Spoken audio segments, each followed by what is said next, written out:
Hola, mi amigo querido. La Biblia contiene las instrucciones divinas para que el ser humano viva una vida feliz y victoriosa. Mira, nunca fue el plan de Dios que en este mundo hubiera gente derrotada e infeliz. Infelizmente entró el pecado al mundo y malogró este planeta perfecto que Dios había creado. Consecuentemente entró también la derrota, la perdición, la muerte, el egoísmo, el orgullo, en fin. Pero nuestro Padre de amor no desea que sus hijos vivan desorientados en esta vida, corriendo de aquí para allá, tratando de encontrar el camino correcto para ellos. No. Por eso, inmediatamente después del pecado, se presentó a Adán y Eva y les dio instrucciones. Al principio, Dios se comunicaba con los seres humanos personalmente. Con Adán y Eva, antes del pecado, Dios hablaba como tú hablas con tu esposa, con tu padre, con tu hijo, cara a cara. Ahora, después de la entrada del pecado, el ser humano pasó a tener miedo de Dios. Y cuando Dios llegó para darles instrucciones, ellos se escondieron atrás de los árboles y ya no podían ver más el rostro de Dios. Sin embargo, el tiempo fue pasando, el ser humano comenzó a separarse cada vez más y más de Dios. Y hubo un momento en que ya ni siquiera podían oír la voz de Dios. En el Sinaí sucedió lo que relata Éxodo 20, 18 y 19.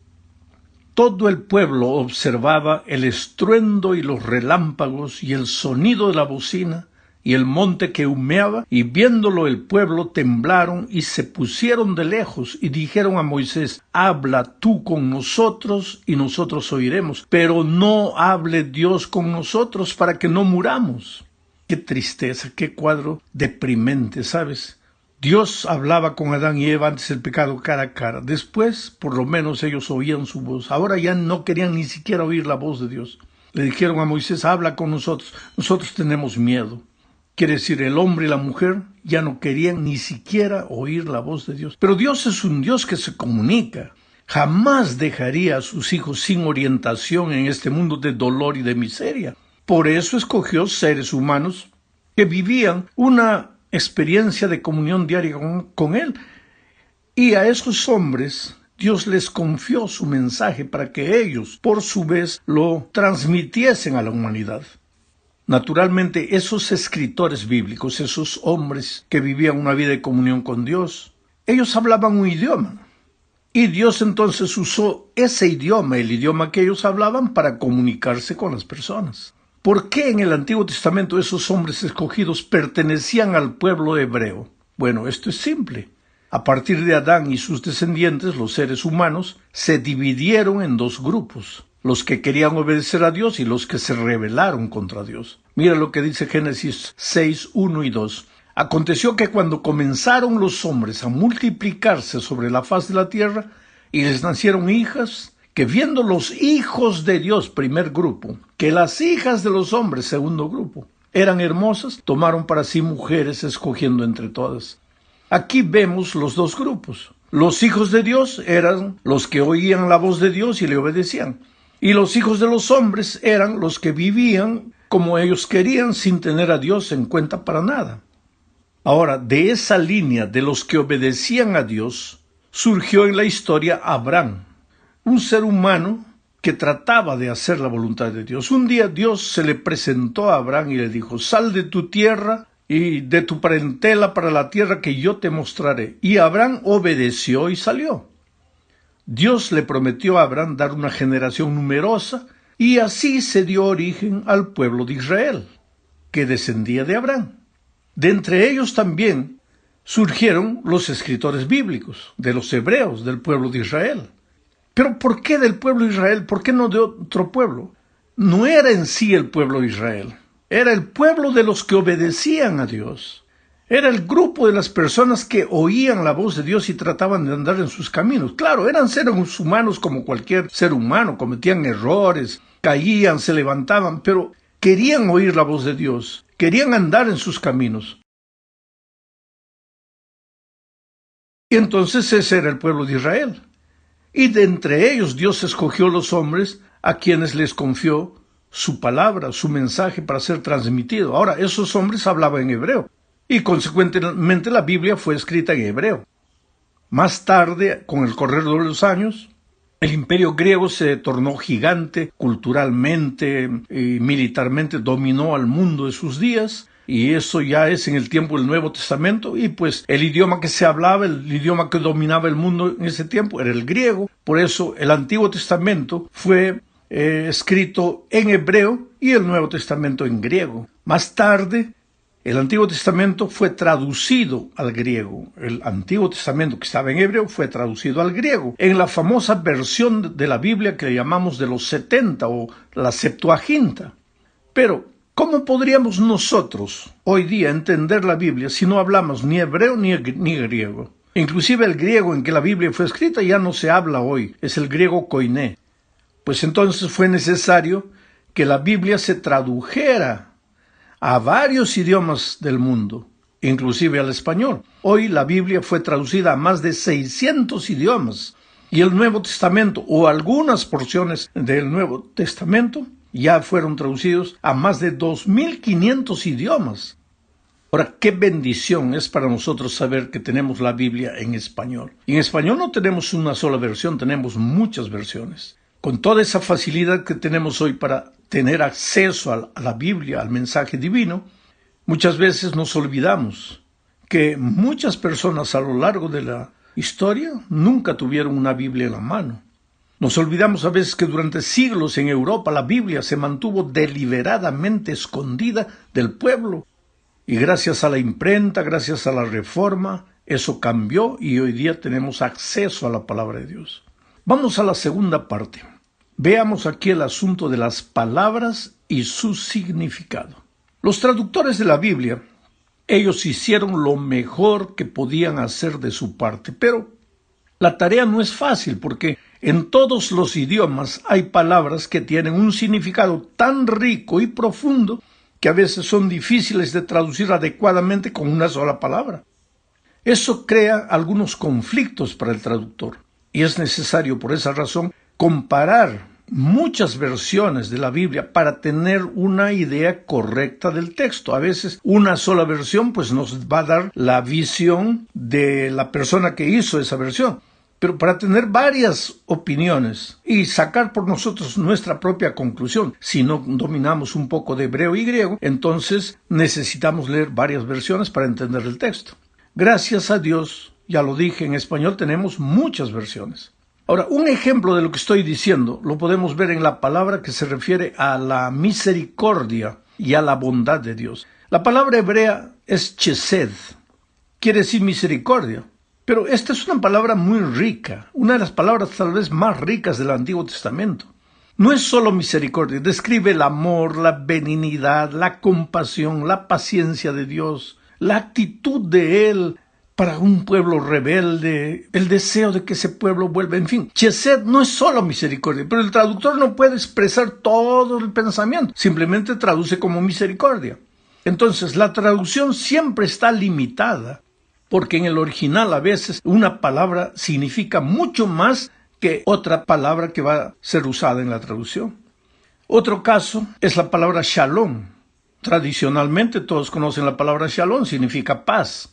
Pero shalom quiere decir mucho más que simplemente paz, significa también bienestar completo. Abarca todas las áreas de la vida, no es solo tranquilidad, no es solo ausencia de conflicto, no es solo paz. Por ejemplo, si una familia vive sin conflicto, se aman, se comprenden todo, pero falta dinero, no está viviendo el shalom, porque para el shalom no es suficiente ausencia de conflicto, sino bienestar en todos los aspectos de la vida. Vamos ahora a la tercera parte de este estudio. Aquí veremos el asunto de la repetición, las formas de escritura y su significado. Mira, el idioma hebreo usa mucho la repetición para destacar el pensamiento que expresa. Por ejemplo, Génesis 1:27 dice: y creó Dios al hombre a su imagen. A imagen de Dios lo creó. La palabra, el verbo crear ya está mencionado 2 veces. Varón y hembra los creó 3 veces. En un solo versículo, Génesis 1:27, Moisés, que fue el escritor de Génesis, menciona 3 veces el verbo crear. Tú puedes ver que la palabra crear se repite nítidamente 3 veces en este versículo. ¿Para qué? Para expresar que Dios es el creador. para expresar el poder creador de Dios. Inclusive la palabra crear en este versículo es la palabra bará, que significa crear de la nada. En ese sentido, solo Dios puede crear, solo Dios puede crear de la nada. El ser humano no, el ser humano solo puede transformar lo que ya existe. Y esa palabra en hebreo es asá, que significa crear a partir de algo que ya existe. Pero Génesis 1:27 menciona 3 veces el verbo bará, crear de la nada. ¿Para qué? Para enfatizar el poder creador de Dios. Pensemos en otro versículo ahora, Isaías 6:3. Dice, y el uno al otro daba voces. Está hablando de la visión de Isaías, los querubines están hablando entre ellos. Y el uno al otro daba voces diciendo, Santo, Santo, Santo Jehová de los ejércitos. Toda la tierra está llena de su gloria. Aquí se repite 3 veces la palabra santo, santo, santo. ¿Para qué? Para enfatizar ya no el poder creador de Dios, sino la santidad de Dios. Y ese concepto de santidad queda tan claro para Isaías que el texto dice que él se queda como muerto diciendo, ay de mí que soy un pecador. Quiere decir, delante de la santidad de Dios, él ve la pecaminosidad del ser humano. Pero hay algo que debemos añadir y que es el llamado paralelismo bíblico. El paralelismo bíblico ya no es la repetición de una misma palabra, es la repetición de conceptos. Se repite el mismo concepto con 2 frases diferentes. Por ejemplo, voy a leer primera de Samuel capítulo 2 versículo 3. No multipliquéis palabras de grandeza y altanería. Cesen las palabras arrogantes de vuestra boca. Porque el Dios de todo saber es Jehová y a él toca el pesar las acciones. Voy a explicar esto. Aquí hay 2 conceptos que se repiten en 4 frases. Voy a explicar. Mira, dice, la primera frase, no multipliquéis palabras de grandeza y altanería. ¿Qué significa eso? Viene la segunda frase, cesen las palabras arrogantes de vuestra boca. O sea, hablar palabras de grandeza y altanería significa hablar palabras arrogantes. Ese es el primer concepto. Ahora viene otro concepto. Porque el Dios de todo saber es Jehová. ¿Qué quiere decir el Dios de todo saber es Jehová? Que a él toca el pesar las acciones, o sea, el determinar las acciones. El hecho de que Dios sabe todo significa que Él es el único que dice lo que es bueno, lo que es malo. Él determina las acciones, Él pesa las acciones. Tú te das cuenta lo que es el paralelismo. Una misma frase se repite describiendo o explicando la primera frase. Vamos ahora a la 4ª parte de este estudio. Hablaremos aquí de textos y contextos. Las palabras en las Escrituras siempre se dan en un contexto, no están solas. Una palabra tiene su contexto inmediato dentro de la oración en la que la palabra está incrustada. Y es esta unidad lo que debe entenderse primero, quiere decir la unidad de la oración. Entonces podremos entender el significado de la palabra. Eso también funciona en español. Por ejemplo, y voy a explicar para que quede más claro. La palabra pata. ¿Qué es una pata? Depende. ¿Depende de qué? De la oración en que la palabra pata está incrustada. Hay que leer la oración completa para entender el sentido correcto de la palabra. Porque una cosa es decir, la pata puso 2 huevos, y otra cosa es decir, la cabrita se quebró la pata. Quiere decir, la palabra pata es la misma, pero en una oración tiene un significado diferente y en la otra, otro. La misma palabra expresa ideas diferentes y para entender bien hay que leer la oración completa. Leamos una vez más ahora con esto en mente lo que dice Génesis 1:27, para que tú entiendas la importancia del contexto. Este versículo, Génesis 1:27, en el idioma original hebreo, dice literalmente, creó pues Dios al ser humano. Solo que para ese ser humano en hebreo está la palabra Hadam. A su imagen, a imagen de Dios lo creó. Varón en hebreo Sakar y hembra en hebreo Nekedab los creó. Aquí la palabra Hadam significa ser humano, hombre y mujer juntos. La suma del Sakar con el Nekebah da el Hadam, el ser humano completo. Pero la palabra Hadam se repite en Génesis 2:7. Dice, entonces Jehová Dios formó al hombre, Hadam, del polvo de la tierra, y sopló en su nariz aliento de vida, y fue el hombre, Hadam, un ser viviente. Aquí Hadam se refiere al hombre masculino, porque la mujer todavía no había sido creada. O sea, la misma palabra, Hadam, en un texto, significa el ser humano completo, hombre y mujer juntos. Y en otro texto significa el hombre solo. Por eso es necesario entender la oración, leer la oración completa para entender el significado correcto de la palabra. Llegamos ahora al fin de este estudio hablando de los libros de la Biblia y su mensaje. Mi hermano querido, tú sabes que las unidades más grandes de las Escrituras son los libros de la Biblia. Están divididos en capítulos, después en versículos. Ahora, los libros bíblicos se escribieron con diferentes propósitos y en diferentes circunstancias. Algunos libros sirvieron como mensajes proféticos, otros eran compilaciones como los Salmos, una compilación de poesías, no solo de David, sino de otros autores. También hay libros históricos como Primero y Segundo de Reyes, Primero y Segundo de Crónicas, el libro de Esdras, Nehemías. En fin, también hay cartas dirigidas a las iglesias, escritas por Pablo, a iglesias determinadas como Corinto, Galacia, en fin. Pero también epístolas universales, quiere decir, escrito para el mundo cristiano, como las epístolas de Pedro, de Juan. Ahora, cuando intentamos comprender el significado y el mensaje de un libro, pues es importante, primero, conocer quién escribió. Segundo, conocer por qué escribió. Tercero, conocer en qué circunstancias se escribió. ¿Cuál era el momento histórico en que escribió? ¿Había un propósito específico por el cual escribió? ¿Y cuál era la cultura de la gente en ese tiempo? Si tú no conoces estos detalles, pues vas a tomar la Biblia, vas a tomar un versículo de ese libro y le vas a hacer decir al versículo lo que el versículo no está diciendo. Ahora, todas estas lecciones que estamos estudiando este trimestre tratan de enseñarnos que para entender la Biblia no basta leer, no basta colocar tu opinión en el versículo que escoges, sino que tienes que tener un estudio concienzudo de la palabra de Dios, racional, con oración, con humildad. Porque, sabes, el entendimiento de la palabra también no depende de la teología que conoces. La teología te ayuda, pero es una herramienta. Depende de la humildad con la cual tú vas a abrir la Biblia. Y el espíritu que inspiró al escritor bíblico va a iluminar tu entendimiento.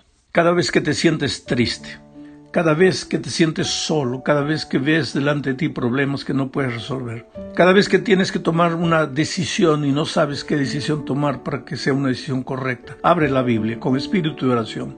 Lee un capítulo, trata de entender cuál es el mensaje de Dios para ti. Pero primero, cuál fue el mensaje de Dios para la gente a la cual el escritor se dirigió. Y de ese mensaje, ¿qué principios puedes aplicar a tu vida? Dios no te va a dejar sin orientación porque Dios te ama. Oh, querido, a veces en medio de la multitud te sientes una cosa, un número. No, para Dios no, para Dios tú eres importante. Él sabe las luchas de tu vida. Él nunca te deja solo, Él siempre quiere comunicar, pero se comunica contigo a través de su palabra. Que Dios te bendiga ricamente.